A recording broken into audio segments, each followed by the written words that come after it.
Welcome to Autism Weekly, the podcast that discusses autism news, current events, and inclusion. Each week, we welcome a guest to the program to share their unique perspective and expertise as it relates to the fascinating world of autism. I'm your host, Jeff Skibitsky. I'm the founder and president at ABS. I've been in the field of autism and applied behavior analysis as a clinician and advocate for nearly 2 decades. This week, we welcome Rachael and Laura Doukas to the podcast to discuss autism representation in the media. Rachael and Laura are a writer-producer sister team based in New York. They are in the pre-production stage for a movie titled The Ryan Express, which is a family drama that features an autistic 6th grader in the lead role. The film illustrates the true magic that autistic children bring to the world. I'm really excited to learn more and get some of the details and the background on this project. Laura and Rachael, welcome to the podcast. Thank you so much. We're so excited to be here. We love your program. Thank you.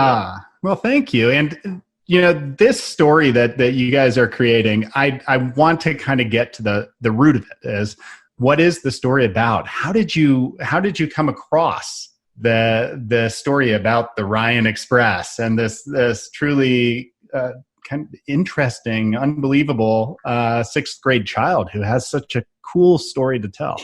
Right. Yeah, well, I think our interest in this story really began when one of our families was honored by the Best Buddies organization, which I'm sure you know of. It's an amazing organization built by Anthony Kennedy Shriver. And that really piqued our interest to, I guess, the life experience of those with developmental disabilities. We got involved in a few local organizations when we were in high school and college to try and really understand how we can bridge the gap and create inclusivity in the film world. Because, growing up, we noticed, especially in high school, there was such a stigma against those with disabilities. They were always taken to a separate room to learn, a separate area to eat their lunch. And something about that just didn't feel right. So over the years, we became more interested in bridging that gap. And as writers, we wanted to create a world where the community rallies for those with developmental disabilities instead of trying to push them away. And that's really where our story begins. And that's pretty much why we wrote it. The backdrop to that, I think, is very important, because when you look at autism stories that have made the media or movies and films, is that they're often sensationalized. Is that you have the savants of the community, you have those with severe disabilities, whereas the Ryan Express doesn't seem to hit that. It hits a child who has a lot of what would almost be normalized behavior. Right. But socially and emotionally, there was a gap. Can you tell us about the story, main character? Sure. Our film is about an autistic 6th grader who, with the help of his family, builds a time machine in hopes of fixing a mistake that really changed his life forever. And though made of little more than cardboard, scraps, and things that you'd find around the house, it's real to him. And it's a family drama with the backdrop of America's favorite pastime, baseball. Our protagonist, Robbie, was provoked by a bully on the baseball field. As a result, he acted uncontrollably, which ended up getting him kicked off the team. And basically, Robbie then spends all his time dreaming up ways to get himself back on the team in time to play in the championship game. He's incredibly interested in science, and after an experiment in class, he devises a plan to build his own time machine. And it really is a healing experience for him. And it also gives the community the opportunity to rally for him and help him heal. And, this story, it's not based on a specific person in our life. It's loosely based on the interactions we've had with those in the autistic community and an overall desire to change the way we view those with developmental disabilities.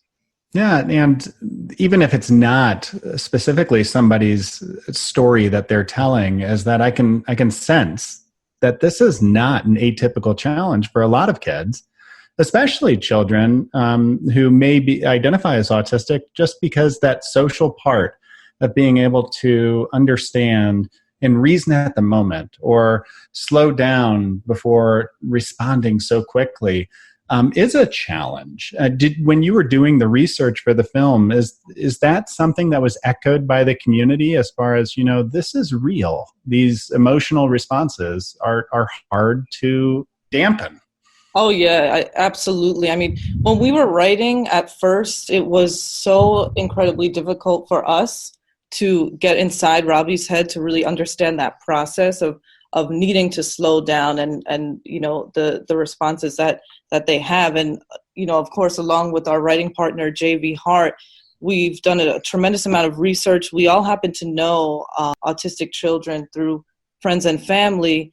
And, we have our own life experience. But what is it really like for a young boy with autism being surrounded and sort of singled out by his friends, by members, of the faculty? What does that really feel like? And there's a level of creativity that comes into play, but there's also a desire for, a deeper understanding. And I really believe that that's what we've done here. The story's authentic. It shows parts of the autistic experience that many people may not be comfortable with, but, the autistic community and those who love them will be proud to see that aspects of their life experiences are worthy of a film, are worthy of a story. So. No, and it definitely feels that way. And the story that you're portraying is definitely a story that more people should hear. When you went about trying to find the actor for this film, the characteristics that you've already described, the hyper focus of I'm going to get this time machine built, the challenge of being able to move past an event without it being very consuming, the ability to problem solve at the moment. Were these characteristics that your actor resonated with and understood how to portray? You don't see a lot of people with autism in the film industry as actors, and so this is unique. Wow, yeah, and I'm so glad you asked that, because for our short film, which we created as sort of a teaser to the Rhine Express, we were working with a casting director that our director at the time pushed for. She was fantastic, very well known. She worked on shows like Homeland, but even with all of that, we noticed through that that casting process that the actors were portraying Robbie in a very insensitive way, borderline insensitive way. And for example, like cookie cutter ideas of what an autistic boy would do that just did not feel right. And thankfully for that project, we ended up finding a fantastic actor who really did a phenomenal job.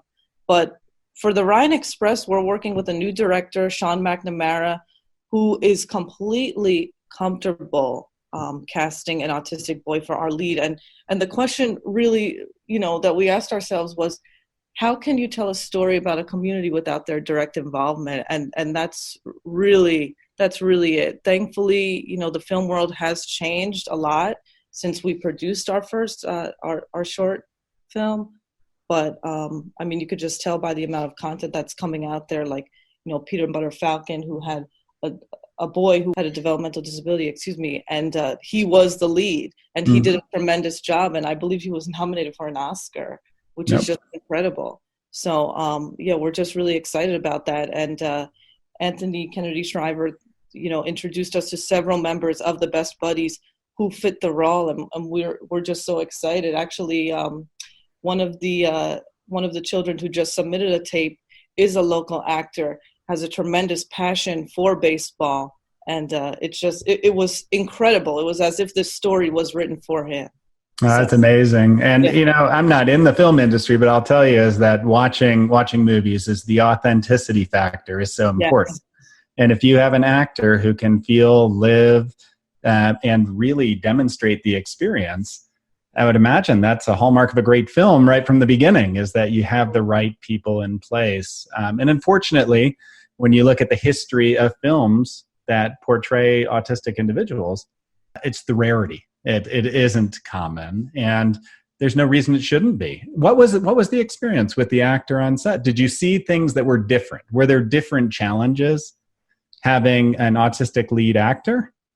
Yeah, I think the common misconception and what people tend to be afraid of, which I don't understand, but I think it is a lack of understanding. So, and a sort of fear. So some of the producers and directors that we considered for our current project now, the feedback that we received was, oh, it will be uncontrollable. I don't know if we'll be able to control a child like that on set. We'd ask them, well, have you ever done it before? And the answer was always no. Mm-hmm. So, how can you have this judgment of right. someone or an experience that you've never had? So that was really disheartening to us in the beginning.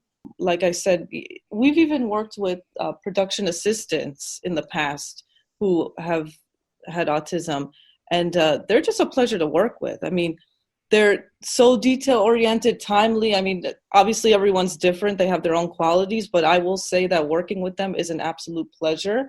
I think it should be done more often, and the film world should definitely make an effort to provide opportunities to those with autism, directly seek them out, get them more involved. Yeah, and I mean, just the idea that there are strengths that probably other actors don't have that an individual with autism might be bringing, whether it's the consistency, whether it's the work ethic, whether it's the perseverance, or in this case, the authenticity to what they're demonstrating. It's something that I'm glad that you all took that step. Now, you mentioned families, though, is that this is a family story. And one of the things that I've learned over the years of being a clinician, and especially as an advocate, is the toll that it takes on families at times, just being able to raise a child that maybe you don't always have a good understanding of how they're perceiving the world around them because it wasn't your personal experience. How did you involve families in the making of the film? Or is there a component to that to really understand how that piece of the film rallied around the child to really support him in the community?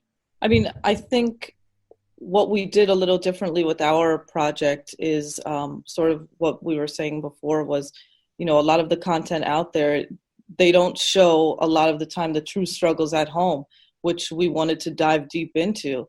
The outbursts, sometimes even violence against other family members, the impact of a simple change in routine, we're not seeing that. And I think that when we did interview several families, and when we did, because we spent some time with families just, observing and seeing the dynamic there.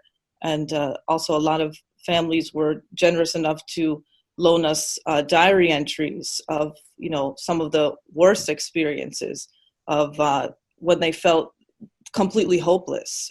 They felt that they couldn't help their child in moments of extreme, response. And we sort of see this film as a love letter to them. So we want to honor the sacrifices that they make for their children.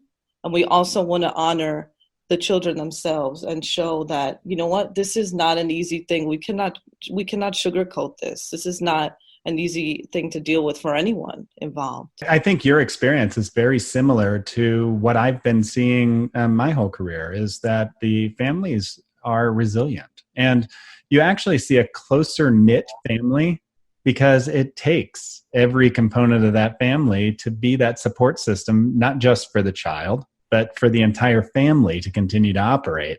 So it is something easy to kind of fall into and say, wow, I'm in admiration of this family unit, or, you know what, I empathize with what they're feeling, which as a filmmaker is probably that emotion piece that it's easy to kind of say, okay, well, I know what I want to do with the family because that emotion is pure. It's raw. I know what they're feeling.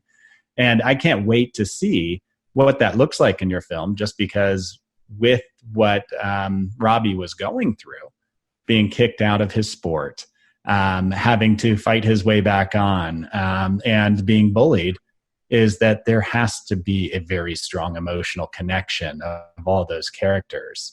And I think that that's a very important piece. Do you feel like this film has a chance to be that advocacy component for the community, or is it going to be eye-opening for people to be able to see and understand that autism is not so different for everybody? It's not this characterization. It's a real person and they're individuals. Oh, totally. Definitely. that's our goal. We want people to look at this family in awe and just have a deeper understanding of their experience. And one thing that Rachel and I were discussing, it's interesting because Robbie has a dream to go back in time. And, who in the world doesn't wish that they could relive a moment or change something from their past? But the difference is Robbie is actually bold enough to dream it and actually gets closure for himself. There's not many people who do that in their own lives. And it's incredibly brave, and we can all learn from that. People who aren't on the spectrum will look at him, we're hoping, and will say, wow, what a brave kid. Yep.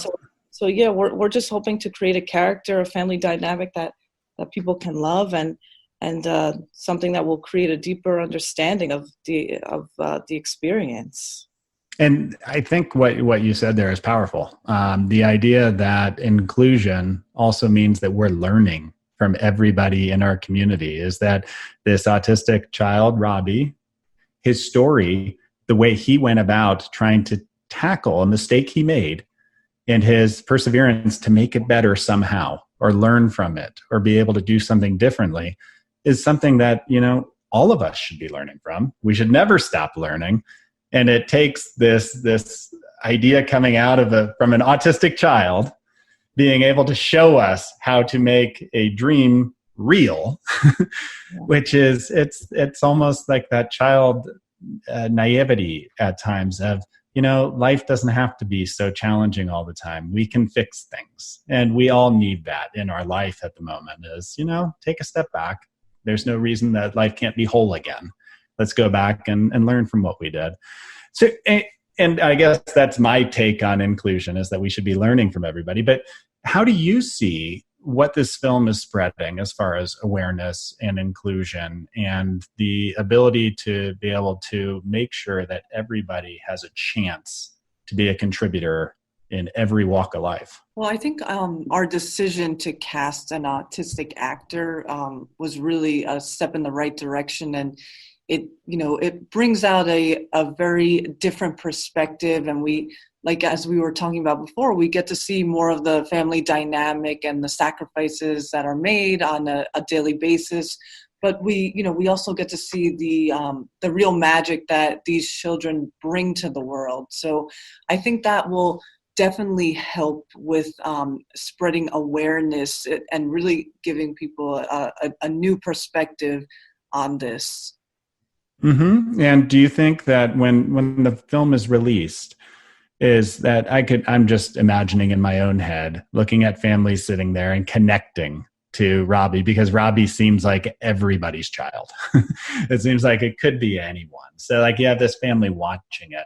What are you hoping that is the sentiment that they're feeling? What is it that the parents of a child with autism, when they go out to watch this movie, what do you want them to walk away with? Right. I mean, we really want these families to feel a deeper connection to their children. And also, we want to generate appreciation for the families who love those with autism. So we're hoping, to help on all of those different levels. Yeah. And just the idea of not stifling the dream. The way that you guys were talking earlier is the way that the child was able to take a dream and build this spacecraft to make his dream real, to go out and live it. It's almost a teaching lesson for all of us as parents that don't stop our child's dream. Help them to encourage it, because they're exploring something. It could be a thought, could be an idea. It could be some resiliency that they're wanting to get through. But we shouldn't be stifling it. We should be encouraging it. And I think that that's one thing that we can all learn, is that it might sound awkward. It might not look like the way I'd go about it, but it's fulfilling a need, and it's giving back to everybody involved. So when does this movie come out? When can I get out and see the Ryan Express? What's the timeline now? Right. So we had to push our dates back due to COVID, but right now we're on the calendar to shoot in October. Okay. And so that means that you have your casting figured out. It sounds like you have this wonderful lead actor. You got the story. Sounds like a wonderful story. For those that are waiting to get out there and kind of be able to see the movie after it's produced, and it sounds like the start of the production's October, is that where can we learn more in between? Where can we follow the information to know a little bit more about the story and educate ourselves and get the word out? Sure. So you can visit the RyanExpressMovie.com and you can check out our team, get involved. And, we're always looking for more input from families. You can donate to the project, reach out to us. We'd love to hear from your listeners. Okay. Well, I thank you both for coming on today and being able to talk about everything regarding the movie, and then also just being able to give a glimpse of where the film industry is going and should be going, of being more inclusive in itself. And I could tell you, for one, is I'm super excited to get out there and see the movie. But more so is that I want to make sure that everybody out who's experiencing autism at all, and I mean, that's 1 in 54 children, which means there's a lot of families, a lot of family friends, a lot of community leaders that should be out there seeing it as well. So I wish you all the best of luck, and I do appreciate everything that you're doing to make this movie a reality. Thank you so much. And we really have such tremendous respect for you and your team, and just the positivity that you're bringing to this community. Thank you so much for all that you do too. Oh, it's my pleasure. Rachael and Laura took a leap that was needed in the industry, was important to do right now, and created a film about a child's experience with autism, but hired an autistic actor. And the authenticity, the ability to be able to really engulf inclusion and make that the forefront of their film is really important. It told the story in a natural way. It's bringing about the fact that children with autism are individuals. They have strengths. They have weaknesses like all of us, but it brought the resiliency. It brought the fact that we should be really emotionally tying ourselves to somebody's strengths and their abilities. And they did this with their staffing. They did this with their film, and they're doing it with the way they're trying to get the word out there. And I commend them for that. So thank you, Laura and Rachael, for creating this film. And thank you for making sure that inclusion is one of the highest priorities in the filmmaking process. Thank you for listening to Autism Weekly. We hope you tune back in next week to learn more about autism in the real world. Autism Weekly is now found on all the major listening apps, including Apple Podcasts, Google Podcasts, Stitcher, Spotify, Amazon Music, and more. Subscribe to be notified when we post a new podcast. Autism Weekly is produced by ABS. ABS is proud to provide diagnostic assessments and ABA therapy to children with developmental delays like Autism Spectrum Disorder. You can learn more about ABS and the Autism Weekly podcast by visiting abskids, that's plural.com. Thanks for tuning in. See you again next week.